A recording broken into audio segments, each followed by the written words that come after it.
eee, produksi cepat merupakan alasan-alasan kenapa banyak pebisnis melakukan impor barang dari Cina untuk memenuhi permintaan dari para konsumen mereka. Namun seringkali, banyak kesulitan-kesulitan umum yang dihadapi oleh para importir dalam melakukan impor produk, mulai dari kurangnya pengetahuan mengenai impor, mengabaikan Incoterms, tidak melakukan riset harga menggunakan, platform jejaring pemasok, hingga, tidak memperhatikan nilai tukar. Terlebih lagi di masa pandemi seperti saat ini, tentunya update regulasi perdagangan antar negara harus diperhatikan dengan seksama oleh masing-masing importir untuk meminimalisir kesalahan-kesalahan dalam impor. Untuk itu, di webinar kali ini akan dibahas secara tuntas mengenai bagaimana cara serta tips untuk meminimalisir kesalahan-kesalahan umum dalam impor di lini bisnis elektronik konsumen, aksesoris ponsel, hingga peralatan rumah tangga bersama dengan narasumber kita sore ini dengan Bapak Frans Yuwono selaku CEO dari Asia Commerce. Saya mau menyapa dulu Pak Frans, sudah hadir Pak? Halo, Oke, Mbak halo Pak Dea. Iya, Frans, ketemu lagi ya iya, Pak, apa sudah kabar hadir. nih Pak? Baik, baik. Semoga semua baik-baik ya di sana juga ya, gitu. Iya, baik. Hmm. Ini sedikit informasi bahwa Bapak Frans ini selaku CEO dari Asia Commerce yang merupakan salah satu partner dari Global Source Indonesia yang menawarkan solusi pengadaan barang dan pengiriman ekspor maupun impor untuk bisnis dan e-commerce ya Pak, betul ya Betul, Pak? betul, betul banget gitu. Nah, Oke, moga-moga saya ini juga. kita, hmm, Mm, moga-moga bisa kasih insight lah gitu. iya, Hmm. semoga ya Pak ya. Betul, betul. Oke, saya juga ingin menyampaikan nih kepada para peserta, jika terdapat pertanyaan yang ingin diajukan kepada Bapak Frans, silakan Anda dapat mengetiknya pada Q&A box di bawah, dan nanti pertanyaan-pertanyaan dari Bapak Ibu akan dijawab saat sesi tanya jawab. Oke, langsung aja ya Pak ya, tanpa berlama-lama kita mulai sesi webinar sore ini. Silakan Pak Frans, saya Boleh, boleh. silakan Oke, waktu dan tempatnya. saya coba share screen saya ya. Oke. Boleh Pak, silakan. Berarti, Sudah bisa Pak? oke, sudah bisa. Oke, silakan Pak. Oke. Oke, teman-teman semua, apa kabar semuanya ya? Sudah datang hari ini dan kita ketemu lagi di acara Global Source. Dan hari ini saya akan ngobrol banyak tentang do and don'ts when importing elektronik ya. Jadi kita hari ini pas banget karena pada waktu masa pandemi ini kan pasti banyak banget orang-orang masih mau menduga-duga ya, mau impor barang apa ini atau peluangnya di mana ini gitu. Nah, coba sekarang kita bagi-bagi beberapa insight ya yang bisa nanti kalian pakai untuk ide bisnis kalian juga. Gitu. Oke, sebelumnya perkenalan dulu dong. Nama saya adalah Frans dan saya adalah CEO dari Asia Commerce, di mana sebenarnya kita adalah merupakan perusahaan yang bergerak hanya fokus di dua hal, yaitu di dalam sourcing solution, yaitu bantuin kamu cari barang, dan juga import-export solution, yaitu bantuin kamu impor ataupun ekspor. Nah, dua hal ini adalah hal yang menjadi main fokus dari kita dan banyak banget barang-barang yang sebenarnya bisa menjadi peluang bagi kalian-kalian gitu. Apalagi kan kita bilang kalau misalnya dalam perdagangan harus ada namanya unique selling point ya, sehingga pemasukan dari barang-barang impor itu juga merupakan peluang karena semua barang impor mempunyai semua unique selling point mereka sendiri-sendiri. Oke, sedikit saya jelaskan juga tentang product sourcing ya. Biasanya di dalam product sourcing itu kita ngobrolnya tuh sebenarnya sangat simpel banget. Pastinya nanti kita tuh ngobrolnya tentang bagaimana sih cara cari supplier yang bagus gitu ya. Nah, karena pada waktu kita bisa mendapatkan supplier yang bagus, biasanya barang kita itu akan terjamin nanti kualitasnya. Nah, ini nanti akan saya jelaskan lagi gitu ya. Tapi sebelumnya saya ngobrol dulu nih sebenarnya di dalam supplier-supplier ini itu ada pada umumnya kan kita lihat ada 3 tipe supplier ya. Jadi dalam 3 supplier itu adalah ada supplier yang tipe UKM, yaitu biasanya mereka masih tipe kecil-kecilan saja. Jadi mereka biasanya memproduksi barang tidak banyak. Salah satu hal yang bisa dilakukan di sini adalah supplier tipe handicraft ya, gitu ya. Lalu supplier yang kedua adalah supplier tipe pabrik, di mana di dalam supplier tipe ini mereka biasanya memproduksi barang dengan jumlah yang sangat besar gitu. Nah, di dalam pabrik ini biasanya kalian bisa melakukan custom branding. Dan juga ada supplier yang tipe distributor atau grosir. Nah, biasanya bagi teman-teman nih, ini adalah tipe supplier yang paling cocok bagi kalian. Mengapa? Karena biasanya minimum kuantitinya tidak sebesar dari pabrik gitu, dan harganya pun cukup miring, sehingga dari teman-teman nanti bisa mempertimbangkan untuk supplier dari tipe distributor atau grosir ini. Ya, dan juga sekalian saya remind di sini, biasanya kalau bagi para importir itu ada dua tipe ya. Jadi apakah kalian tipenya adalah trading? Biasanya trading itu adalah kalian mau nyetok barangnya dulu, kalian melakukan OEM, kalian juga melakukan white label, barangnya itu kalian pakai branding kalian sendiri, ataupun kalian melakukan dropshipping. Maksudnya dropshipping ini apa? Artinya kalian nggak mau risiko, jadi kalian tawarin dulu barangnya, kumpulin pre-order dulu. Kumpulin pre-order, setelah pre-order dapat, baru kalian order barangnya. Nah, biasanya di dalam dropshipping ini, risikonya lebih kecil, tapi biasanya marginnya juga lebih kecil ya, karena kebanyakan, karena kan kalian tidak mau stok banyak tuh pada akhirnya, sehingga uh, harga barang yang bisa didapat itu juga biasanya tipe yang kurang lebih tipe retail ya, jadi tidak bisa dapat harga yang terlalu miring karena kan minimum kuantitinya tidak terpenuhi kadang-kadang gitu. Tapi itu juga suatu hal yang bagus, kumpulin PO itu bukan hal yang bagus tuh. Biasanya kalau secara tipe logistik dan permodalannya, kalau misalnya dalam jangka panjang, pastilah untuk opsi A, yaitu untuk permainan trading, akan lebih jauh menguntungkan daripada permainan dropshipping ya, gitu ya. Karena di permainan trading, kalian yang menguasai barangnya, dan pada akhirnya nanti tidak ada risiko, sudah ada ordernya, tapi barangnya tidak ada. Gitu. Sampai di sini, saya lanjutkan dulu ya. Nah, saya juga mau reminder lagi, jadi di dalam dunia trading itu selalu kita mencari-cari nih supplier yang paling bagus ya, dan di dalam supplier elektronik salah satu yang paling bagus dan sudah kita pakai berkali-kali itu adalah dari Global Source. Nah, kenapa? Karena di dalam Global Source ini kan memang adalah marketplace yang menjual banyak-banyak barang banget ya, tapi di sini Global Source ini sangat utamanya banyak terkenalnya pertama kali adalah karena elektronik. Bahkan saya sering kali dulu pada waktu sebelum pandemi, saya sering kali pergi ke Hong Kong, di mana di sana ada pameran khusus elektronik dalam Global Source. Karena memang Global Source pun di mana-mana pada waktu mereka melakukan pameran, utamanya adalah tetap di elektronik. Sehingga kalian bisa menemukan semua supplier elektronik yang bagus-bagus ada di dalam Global Source ini. Ya, ini adalah reminder ya dari apa Global Source itu. Nah, mungkin sekarang kita coba ngobrol dulu ya. Kenapa hari ini saya mau ngobrol tentang do and don'ts waktu impor elektronik ya. Alasannya sebenarnya sangat simpel sih gitu. Kalau misalnya kita lihat ya, marketnya elektronik itu besar apa enggak sih? Sangat besar ya. Bahkan bisa dibilang elektronik itu adalah barang yang basket tipenya kecil mungkin gitu, tapi value-nya besar gitu. Jadi beda banget dengan makanan ya. Kalau makanan kan volumenya besar tapi value-nya kecil, tapi kalau elektronik itu rata-rata value-nya besar tapi dimensi atau ukurannya itu bisa kecil gitu. Salah satu contohnya adalah handphone gitu ya. Dan bisa dibilang bahwa marketnya sangat besar karena dibuktikan kalau kalian lihat dari marketplace seperti kayak Lazada atau JD itu paling besar paling utama itu apa? Adalah elektronik gitu. Dan bisa dibilang bahwa selama masa pandemi pasti elektronik juga naik daun banget gitu.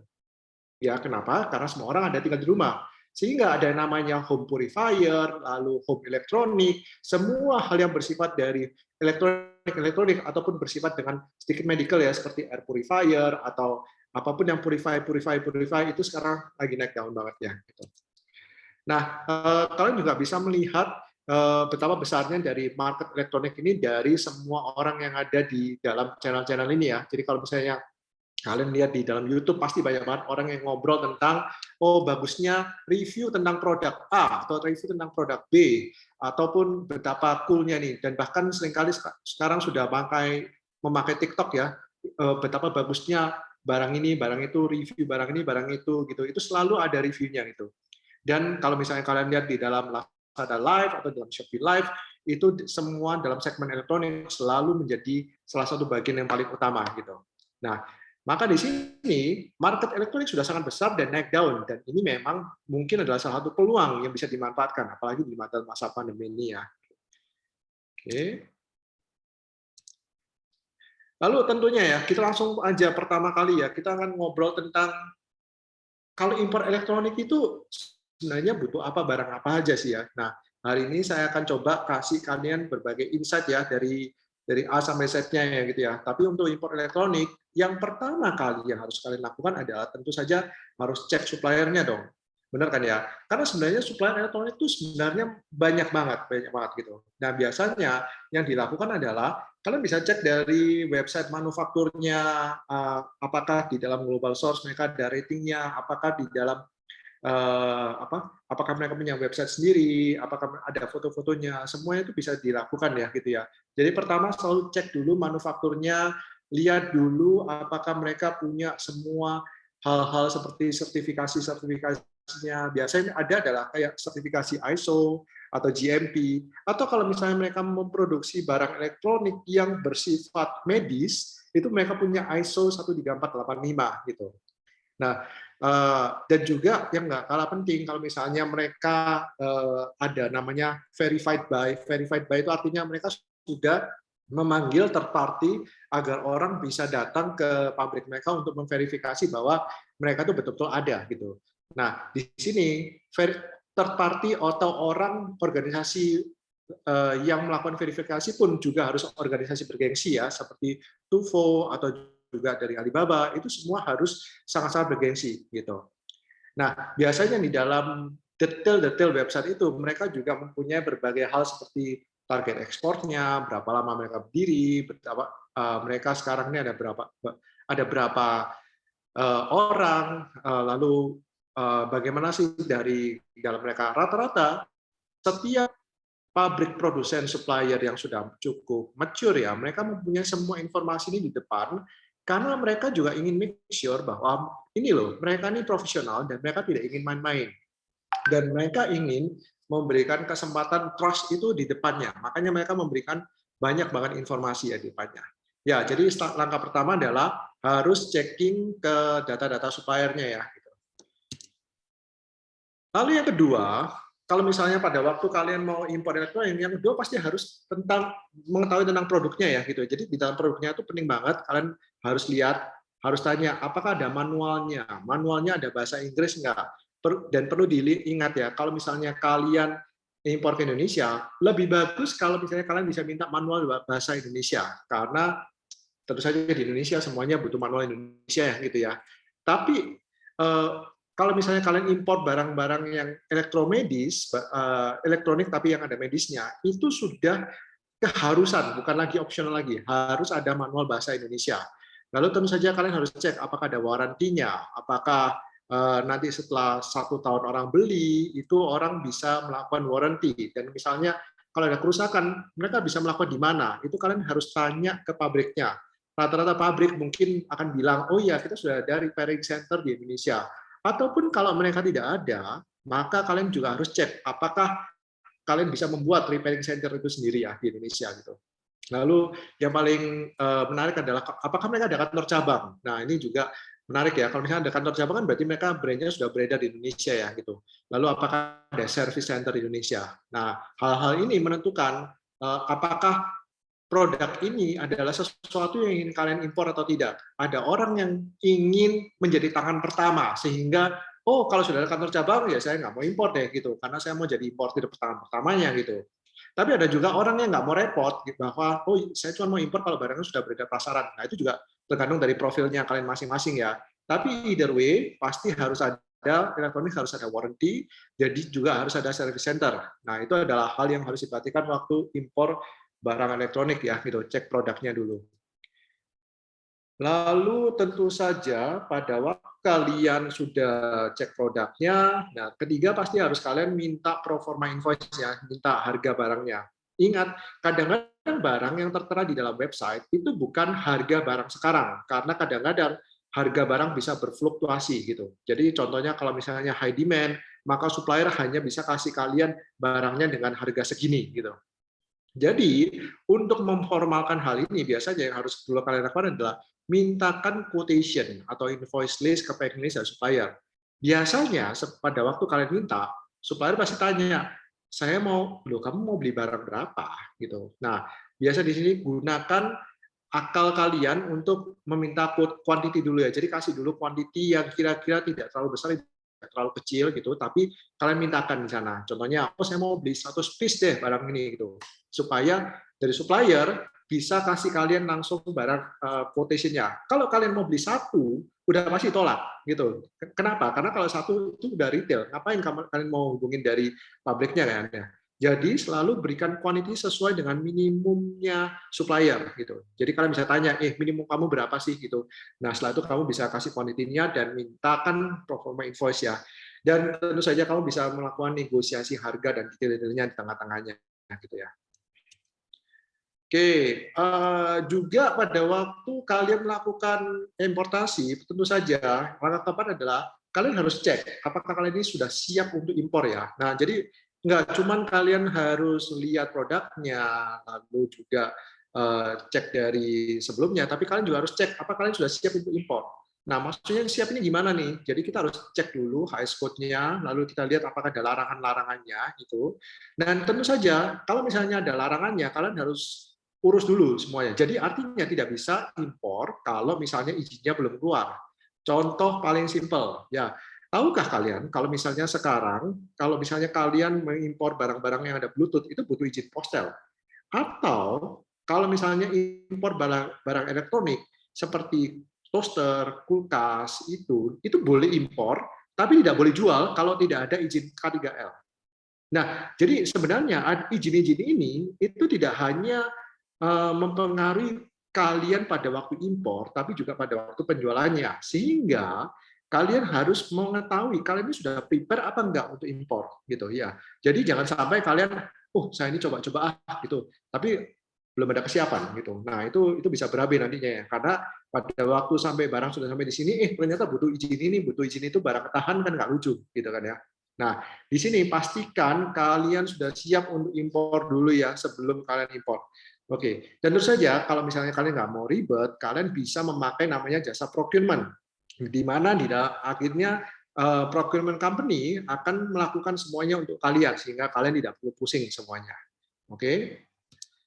Nah, di dalam ini juga lalu langkah kelima, setelah melihat kesiapan impor, tentu saja kalian ingin hitung-hitung berapa sih modal kalian ya, gitu ya. Oh iya, saya ini sudah cek ini, saya bisa impor nih. Sekarang saya mau hitung modal-modalnya gitu. Nah, di sini dalam menghitung modal itu pasti ada dua elemen, yaitu adalah elemen berapa sih biaya logistik, dan kedua adalah berapa sih biaya bea cukainya, pajak masuknya semuanya gitu ya. Nah, di sini kalian bisa bantu hitung-hitungan logistik biasanya bisa sama forwarder, lalu biaya pajak bisa kalian juga konsultasi nanti untuk lihat hitung-hitungan berapa sih biayanya.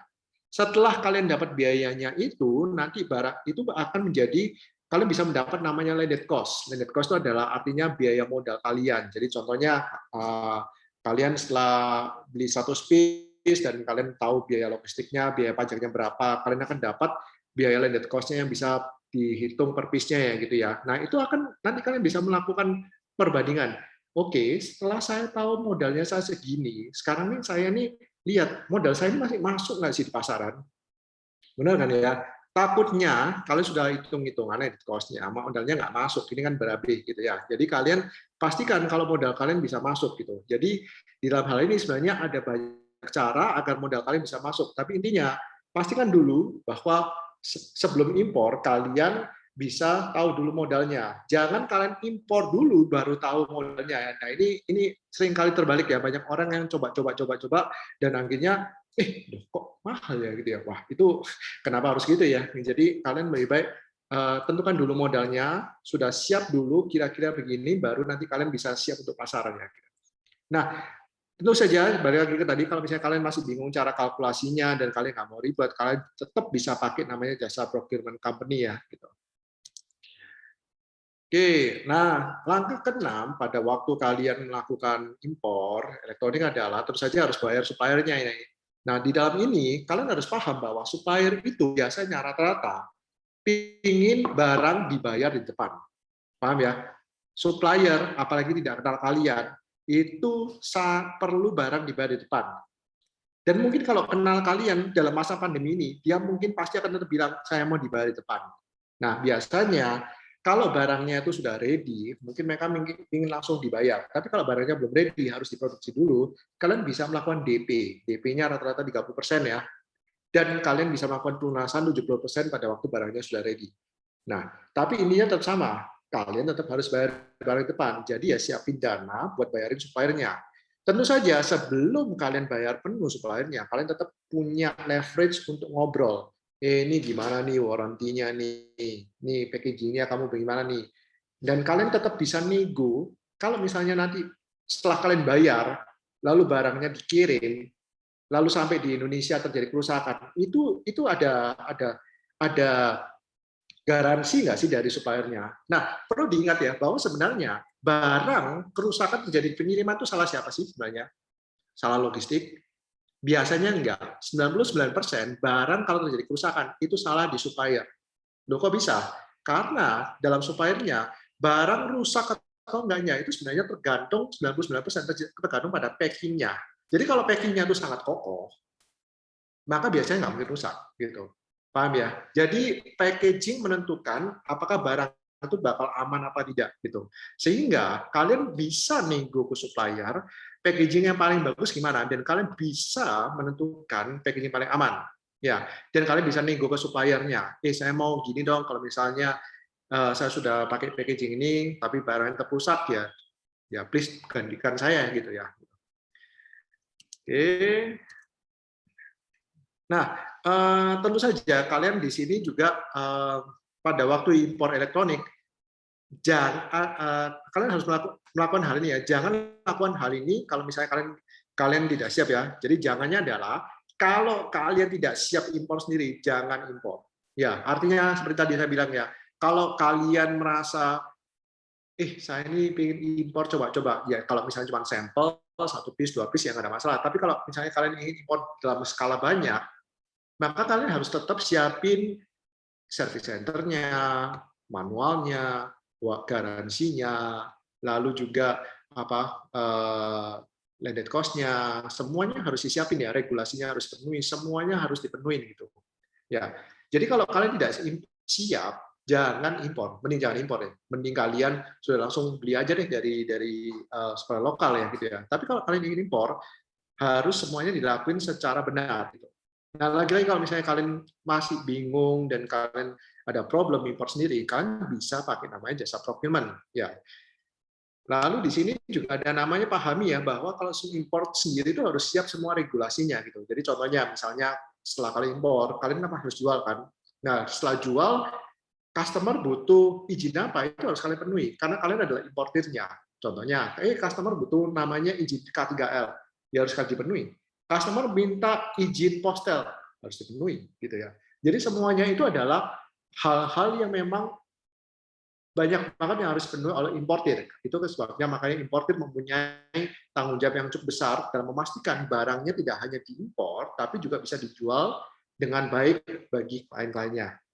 Oke. Dan yang pasti adalah untuk kalau misalnya kalian pertama kali jangan impor dalam jumlah besar ya. Selalu impor dalam jumlah kecil dulu untuk testing pasar. Jadi di zaman sekarang impor jumlah kecil itu hal yang sangat-sangat lumrah banget. Kalian bisa melakukan testing pasar dan kalian tidak perlu impor dalam jumlah besar. Oke. Dan saya rasa banyak banget supplier juga melakukan hal itu. Supplier juga sangat oke kalian melakukan tes pasar gitu. Oke, next-nya adalah nah, jangan impor kalau tidak ada service center di Indonesia. Maksudnya ini adalah gini, jadi kalau misalnya kalian impor untuk kalian jual, jadi kalian harus bisa mikir service center-nya siapa sih? Kalau misalnya tidak ada service center, maka kalian harus punya partner yang bisa provide service center itu. Paham ya? Jadi nggak cuma impor, tapi kalian harus pikirkan bagi klien kalian yang nanti misalnya klaim garansi, siapa yang nanti akan melakukan itu? Apakah internal dari tim kalian sendiri sehingga company kalian akan menjadi service center untuk barang yang akan kalian impor, which itu juga bagus banget gitu. Ataupun kalian harus partner dengan orang lain untuk service center, itu juga bagus banget. Jadi semuanya tidak perlu kalian lakukan sendiri, tapi intinya tetap harus ada ya gitu ya. Nah, lalu juga kita tidak menyarankan kalian impor elektronik yang sudah ada authorized distributor di Indonesia. Maksudnya apa? Barang-barang elektronik yang biasanya sudah ada authorized distributor, biasanya adalah brand yang cukup besar. Contohnya, apakah kalian mau impor barang Toshiba, Panasonic, Daikin, atau itu sendiri ke Indonesia? Saya rasa jangan. Kenapa? Karena itu sudah ada prinsipal distributornya. Nggak mungkin kan? Jadi mereka sudah ada orang-orang yang sangat besar, distributor yang sangat besar, sudah mempunyai market yang sangat besar. Kalian mau bersaing dengan mereka dengan menggunakan merek mereka, itu itu sangat nggak make sense. Jadi pada waktu kalian impor elektronik, tujuannya adalah melakukan white labeling, atau mungkin kalau memakai brandingnya dari supplier tidak masalah, tapi selidiki pasar dulu. Jangan sampai brand yang kalian ingin impor itu sudah ada di pasaran, sudah banyak gitu, dan akhirnya nanti kalian bisa diklaim sebagai peniru gitu ya. Dan tentu saja jangan impor kalau misalnya kalian merasa komputer kalian terlalu besar ya. Kalau misalnya kalian lihat elektronik ini marginnya tipis tapi komputernya besar, marketnya besar sih tapi komputer juga besar. Ya itu nggak saya sarankan juga ya. Jadi kalau sebagai pemula lebih baik coba dulu dari hal-hal yang lebih kecil dulu ya gitu ya. Nah, itu adalah seputar dari impor ya, gitu ya. Jadi do and don'ts-nya, saya juga sedikit perkenalan tentang prosedur impor ya. Biasa prosedur impor tuh penuh dengan dokumen-dokumen. Namanya dokumen-dokumen tuh banyak banget ya. Mulai dari SIUP, APN, PWP, Surveyor, prosedur impor, BPOM, NIB, invoice, purchasing order, surat kuasa, AWB, izin alkes. Ini adalah secara general ya. Jadi nggak hanya di elektronik saja, tapi secara general semuanya ada dari dokumen-dokumen itu. Artinya, prosedur impor di Indonesia itu memang ya penuh dengan dokumen dan penuh dengan regulasi dan semuanya harus dipahami. Nah, biasanya alurnya pasti terjadi bahwa semua dokumen-dokumen itu harus masuk ke dalam namanya bea cukai ya, dan itu adalah tanggung jawab dari importir untuk melakukan hal itu gitu. Nah, importir harus pintar-pintarnya mendokumentasi semuanya. Dan di dalam Indonesia biasanya ada namanya larangan. Larangan ini adalah regulasi yang harus kalian penuhi ya. Jadi larangan itu bisa berbentuk kuota, bisa berbentuk izin SNI, bisa berbentuk Balai POM, Alkes, PKRT, surveyor gitu. Dan juga ada namanya tax rate. Jadi maksudnya itu dalam impor itu pajaknya itu bisa bervariasi tergantung dari kategorinya ya. Kalau misalnya kategorinya tipe fashion, itu rata-rata pajaknya super tinggi. Ya, lalu kalau misalnya impornya barang-barang houseware dan aksesoris, pajaknya itu medium. Tapi menariknya untuk elektronik itu termasuk tax rate yang tipe rendah. Ya, benar kan ya? Jadi artinya kalian yang ingin impor elektronik sebenarnya kalian masuk ke dalam tax rate yang low ini. Artinya kalian bisa coba testing barang-barang elektronik yang ada di luar sana, itu sebenarnya tidak terlalu dihalangi oleh peraturan Indonesia, sehingga menjadikan banyak banget orang-orang di Indonesia itu bisa melakukan importasi dengan harga modal yang sangat kompetitif banget. Nah, ini jadi peluang banget kan ya. Jadi elektronik itu masuk ke dalam tax rate yang sangat low di sini. Masuk ke dalam tax rate seperti machinery yang lain-lain. Oke. Nah, sedikit juga perkenalan dari kita ya. Jadi company kita adalah company yang memberikan sourcing dan procurement solution, di mana kita memberikan quality inspection, kita memberikan native tim yang bisa berbahasa Mandarin, kita juga memberikan local payment solution, alias kalian nggak perlu membayar dalam mata uang asing, dan juga kita memberikan katalog-katalog yang kira-kira menarik bagi kalian. Kita juga untuk import export solution kita juga memberikan yang namanya pengurusan semua regulasi-regulasi dan juga pemenuhan dari izin-izin yang kiranya ribet, dan juga kalian bisa melakukan konsolidasi juga, dan kita bantu kalian hitungkan semuanya sampai di gudang kalian. Nah, dua ini adalah main dari bisnis kita. Jadi bagi kalian yang ingin impor tanpa ribet, kalian bisa memanfaatkan dari jasa procurement Asia Commerce, di mana kita nanti akan bisa bantu kalian untuk melakukan importasi tanpa ribet ya. Jadi meskipun kalian ini perorangan, nggak punya PT pun, kalian juga tetap bisa lakukan impor. Pertanyaan umum nih, biasanya gimana sih pertanyaan umum? Biasanya pertanyaannya adalah pembayarannya gimana nih? Pembayarannya gampang, nanti cukup bayar ke rupiah ke Asia Commerce. Nggak punya izin impor, nggak ada masalah, karena nanti izin impornya memakai dari company kita, karena nanti akan diimporkan oleh company kita. Bagaimana dengan pengiriman juga diurus oleh Asia Commerce. Quality check gimana? Tetap kita bantu quality check ya, karena kita punya gudang di sana ya, gitu ya. Dan tidak mengerti bahasa Mandarin gimana? Nggak ada masalah, karena kita punya tim yang bisa ngobrol dengan bahasa Mandarin. Beli kuantiti kecil pun bisa, sangat bisa, karena lagi-lagi ya, meskipun nggak boleh beli satu piece, karena satu piece itu kan retail, tapi kalau bisa beli cuman satu karton, itu bisa. Oke, ini adalah contoh-contoh dari klien-klien kita ya. Jadi kita sudah melayani berbagai banyak banget klien-klien kita. Yang menarik adalah kita juga melayani elektronik, ada dari klien kita yang mukah, sehingga itu cukup bagus ya gitu. Eh, oh ya, dan juga pasang kamera gitu. Lalu kita juga berpartner dengan hampir semua marketplace di Indonesia dan juga berpartner dengan para pemain logistik juga yang ada di Indonesia, dan kita juga mempunyai komunitas namanya e-commerce, dan kita juga berpartner dengan accounting, sistem, jurnal, dan semua yang ada di sini. Oke, begitu aja presentasi dari saya. Jadi saya harap hari ini saya cukup menjelaskan tentang do and don'ts pada waktu impor barang elektronik ya. Jadi moga-moga kalian yang ingin impor barang elektronik, kalian bisa cek langsung dengan supplier-supplier. Saya sangat sarankan coba cek langsung di global source, dan kalian bisa melakukan hal-halnya nanti di ya silakan let me know kalau misalnya ada bisa kita bantu. Oke, terima kasih banyak ya Pak Frans. Ini sesinya sangat straightforward banget nih, terutama bagus banget untuk teman-teman yang baru mau memulai untuk impor. Pak Frans, mohon ditunggu ya Pak ya, Ya, mohon standby untuk kita sesi Q&A. Tapi sebelum ya. kita mau mulai ke sesi Q&A, saya mau ngajak nih para peserta webinar kali ini mau mengadakan polling kecil-kecilan. Mungkin admin boleh dibantu sharing untuk pollingnya. Nah, dari situ saya pengen tahu nih kira-kira jenis kategori produk apa sih yang sering Anda sourcing dari luar negeri gitu? Apakah dari produk elektronik atau home appliances atau elektronik rumah tangga maupun aksesoris ponsel. Ya, saya coba berikan waktu mungkin 30 detik kali ya, para Bapak Ibu bisa langsung menjawab nih.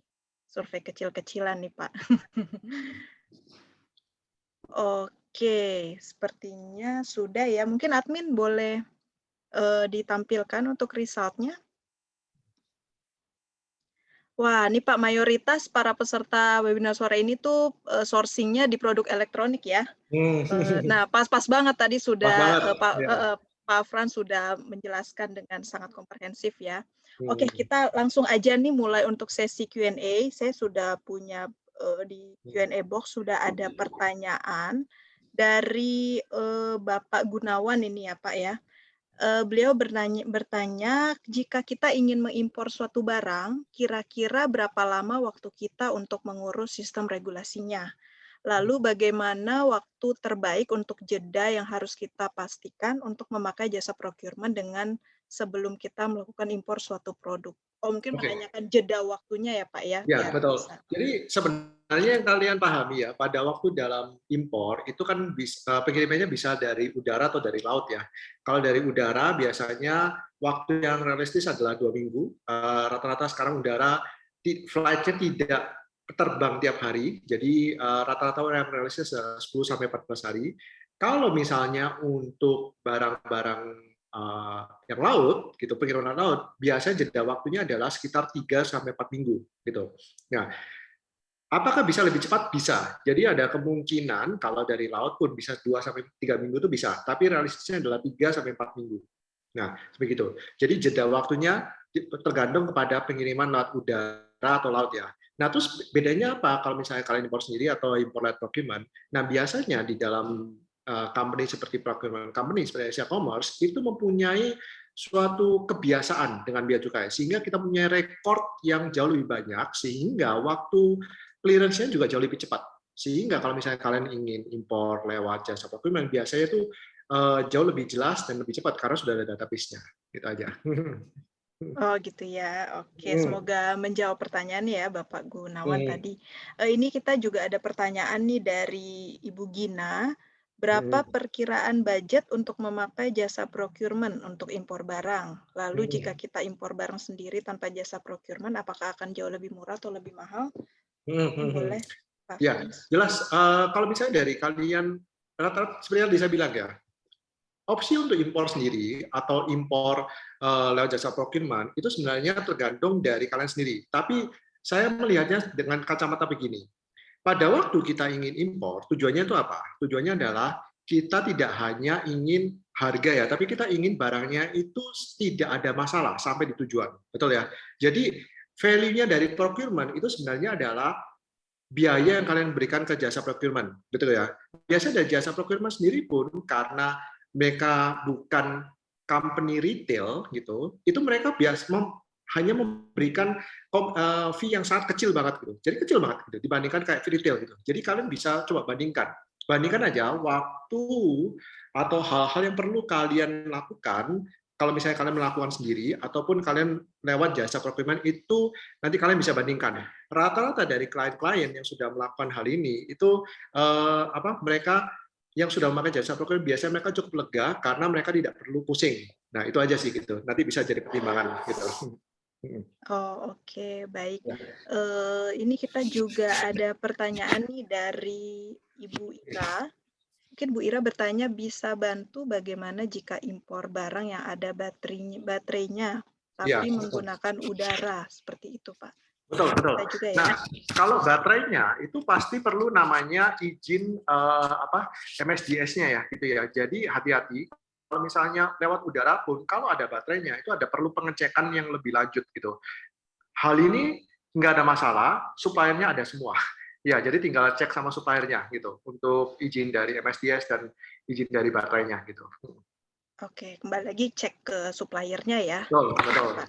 betul. Oke, ini ada pertanyaan nih dari Bapak Ferry, kayaknya mungkin Bapak bisa japri nih sama Bapak Ferry. Boleh tahu biaya impor by air dan by sea dari Asia Commerce ya? Itu tergantung dari barang Bapak ya. Nanti kita Bapak bisa kunjungin website kita aja, nanti langsung dibantu oleh tim kita nanti di sana gitu. Pasti langsung Pak. Ya. Oke, ini juga ada, saya coba cek ke ini ya, chat box ya.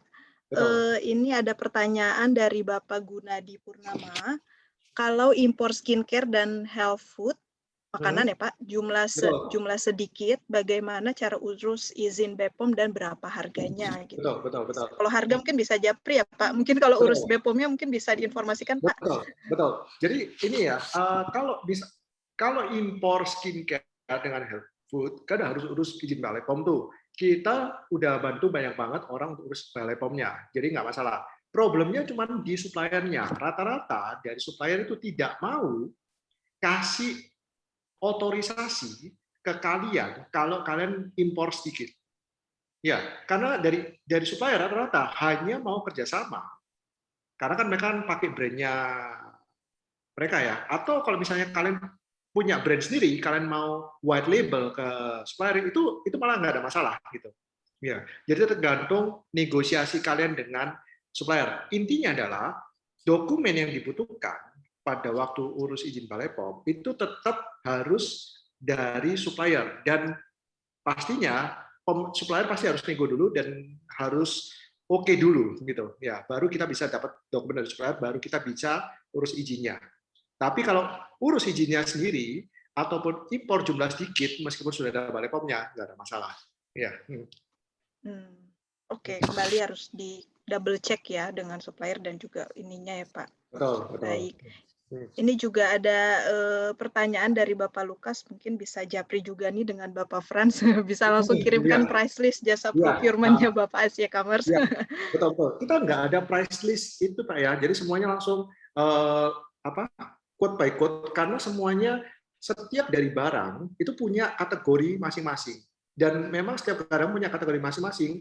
Pastinya kita akan memberikan quote sesuai dengan barang yang ingin Bapak mau impor. Jadi saran saya adalah cek dulu global source, tentukan dulu barang yang Bapak mau impor, nanti tinggal dibuat Excel atau dimintakan pro forma invoice dari supplier, nanti akan kita bantu, Pak. Gitu. Oke. Hmm. Ini ada pertanyaan lagi nih Pak. Wah, cukup banyak ya Pak pertanyaannya ya Pak Betul, sebentar. nggak masalah. Betul. Ini dari Bapak Muhammad Arham, beliau menanyakan impornya apakah hanya khusus dari Cina? Apa bisa yang lainnya Pak?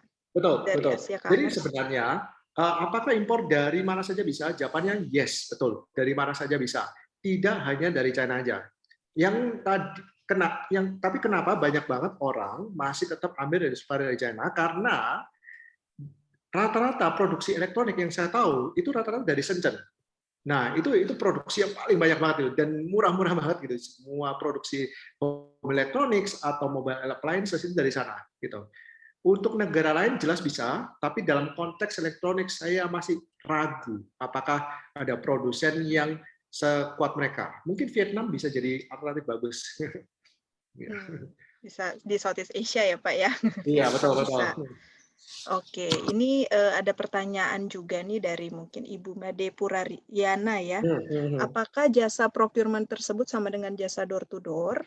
Betul, betul. Betul ya? Jadi door to door itu sebenarnya pengertiannya adalah dikirim dari pabrik door-nya supplier ke tempat Anda.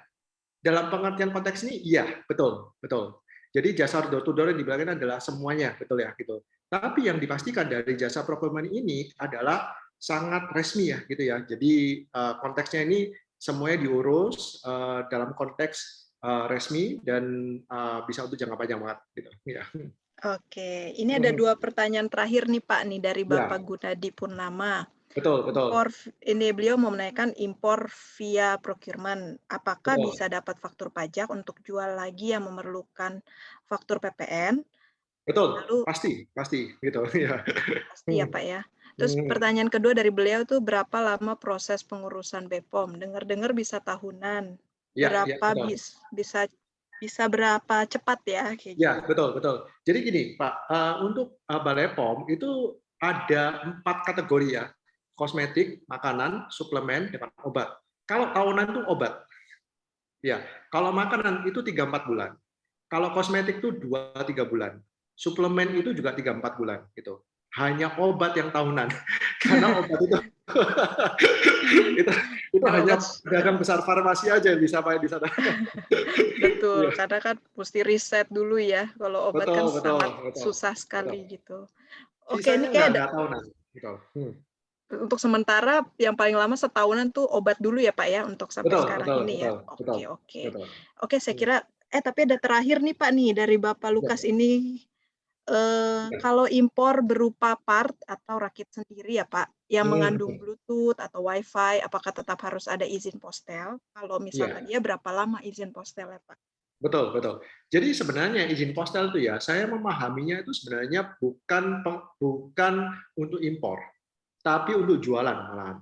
Kenapa? Karena sebenarnya izin postal untuk impor tuh kategorinya sangat dikit banget. Jadi rata-rata impor barang elektronik yang butuh izin postal itu sangat dikit banget barangnya. Hampir dipastikan 95% tidak butuh. Tapi mungkin butuhnya untuk jualannya. Jadi kalau misalnya kalian jualan barang-barang yang ada Bluetooth dan Wi-Fi-nya, itu rata-rata dimintain tuh pada waktu jualan. Jadi bukan pada waktu impor. Rata-rata izin postal itu bisa cepat banget, bisa 1 bulan gitu. Tapi yang perlu diperhatikan adalah biayanya, karena izin postal punya range-nya ya. Jadi kalian ingin divalidasi Bluetooth-nya aja, itu lebih murah. Atau Bluetooth dan Wi-Fi lebih mahal lagi. Lalu Bluetooth-nya range-nya lebih panjang lagi, lebih mahal lagi. Jadi satu postel itu bisa bisa bisa cukup mahal ya gitu ya. In average kasih waktu 2 bulan dan budgetnya bisa sampai 30 sampai 50 juta gitu. Oke. Hmm. Oke, oke. Oh, rupanya ada lagi nih, Pak, nih di Q&A box ya, Pak, ya. Sorry nih, ada Nggak apa-apa. dari Bapak Gunawan. Selamat sore, Hmm, Pak Frans dan Bu Maurin. Saya cukup jelas dengan penjelasan Pak Frans tadi. hmm, Saya ingin hmm. menanyakan untuk produknya sebagai procurement company, produk apa yang paling rentan mengalami resiko saat impor? Lalu sebaliknya, produk apa yang sangat aman dan jarang mengalami resiko saat impor, Pak? Ya, rata-rata semua produk bisa aman dan bisa tidak aman. Itu semua tergantung dari packing list dari supplier. Jadi rata-rata semua tipe produk itu ada standar packing list-nya gitu. Contohnya, secara logika kita pasti merasa bahwa barang yang soft goods seperti kayak fashion itu tidak cepat rusak daripada barang yang hard goods ya seperti elektronik atau machinery. Tapi pada kenyataannya dua tipe barang ini punya dua packing yang berbeda-beda. Jadi rata-rata misalnya barangnya mesin tapi di palet itu nggak ada masalah gitu. Ya. Atau barangnya kain kelihatannya tidak akan rusak, tapi bisa juga robek gitu. Jadi sebenarnya tergantung kepada packing list dari supplier masing-masing. Dan rata-rata supplier sudah yang berpengalaman punya standar packing list sendiri gitu. Jadi nggak usah terlalu banyak khawatir untuk itu gitu. Ya. Iya, semua ada solusinya ya untuk Betul. produknya ya. Oke, Betul. Bapak Guna semoga menjawab pertanyaannya. Oke Pak, kali ini beneran terakhir nih Pak, Oh iya, nggak baru masalah. masuk nih dari Bapak Broto. Kalau alat elektronik izinnya berapa lama? Ya, alatnya tuh alat periksa denyut jantung Pak. Izinnya tuh melalui Menkes atau Postel ya? Gitu. Ya, itu Alkes itu.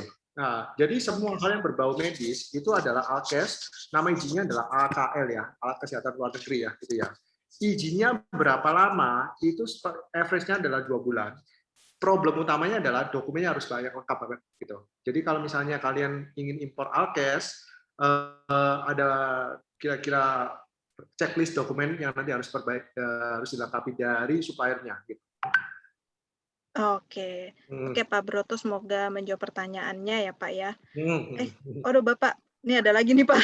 Oh ya, Kayaknya kita masih ada waktu nih ya Pak ya ya di nggak kolom masalah. chat. Ini dari Bapak Lukas lagi nih, sorry terakhir, Asia Commerce bisa termasuk urus klaim waranti atau kirim balik? Betul. Jadi kita tugasnya adalah memediasi ya, gitu ya. Karena memang di tempat kita adalah procurement company. Di awal kita bantu dulu setting rules-nya dulu gitu antara supplier dengan kalian gitu. Ya. Jadi semuanya ini harus diomong di depan dulu. Jadi semua hal tentang waranti gimana gitu. Kalau bisa terjadi apa-apa harus dieksekusi, betul ya gitu ya. Tetapi dalam konteks ini pastinya apa yang di agreement itu adalah dari kita bertiga ya gitu ya. Jadi supplier, procurement dengan klien gitu. Nah, kita akan bantu mediasikan dengan supplier tentunya gitu. Oke, baik. Semoga menjawab pertanyaannya ya Pak ya, Bapak Hmm. Lukas. Oke Pak Frans nih kita udah nggak terasa nih Pak, udah di penghujung acara. Untuk pertanyaan-pertanyaan yang belum terjawab nanti kita coba rangkum ya Pak ya dan dijawab Nggak oleh Pak masalah. Frans. Ya, Lalu betul nanti betul. akan kita kirimkan ke email Bapak Ibu masing-masing. Hmm. Oke, sebelum kita sudahi acara ini, mohon mungkin admin boleh dibantu tampilkan slide terakhir.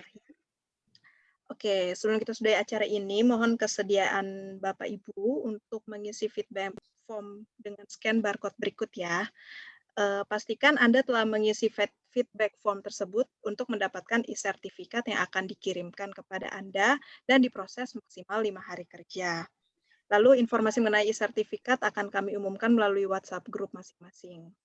Lalu next.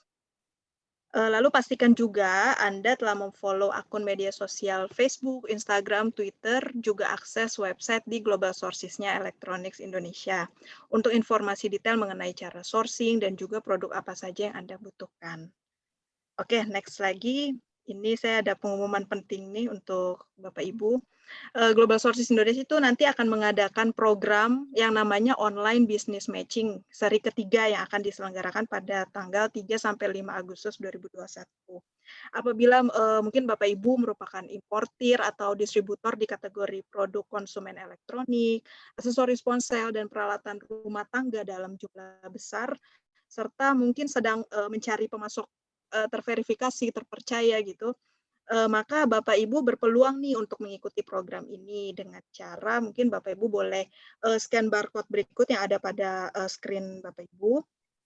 Lalu di program online business matching ini nanti Bapak Ibu bisa berkesempatan untuk bertemu dan berdiskusi langsung dengan supplier global sources baik dari Cina, Jepang, Korea ataupun negara lainnya yang terpercaya serta yang sesuai juga dengan kategori produk yang Anda butuhkan. Untuk itu, segera daftarkan diri Anda, lalu nanti tim kami akan segera menghubungi Anda. Untuk next, Oke, ini Global Sources juga merilis serial e-book yang akan dibagikan secara gratis untuk yang dapat Anda unduh. Mungkin Bapak Ibu juga bisa scan barcode berikut. Beberapa judul e-books yang sudah dirilis antara lain tuh dari topik mengenai supply chain, tren produk rumah tangga, e-commerce, dan lain sebagainya. Oke, next. Akhir kata, oh ya, ini kalau misalkan Bapak Ibu punya pertanyaan, mungkin mengenai pertanyaan-pertanyaan yang tidak sempat ditanyakan saat webinar kali ini, mungkin Bapak Ibu bisa tanya melalui kirim email ke service-indo@globalsources.com.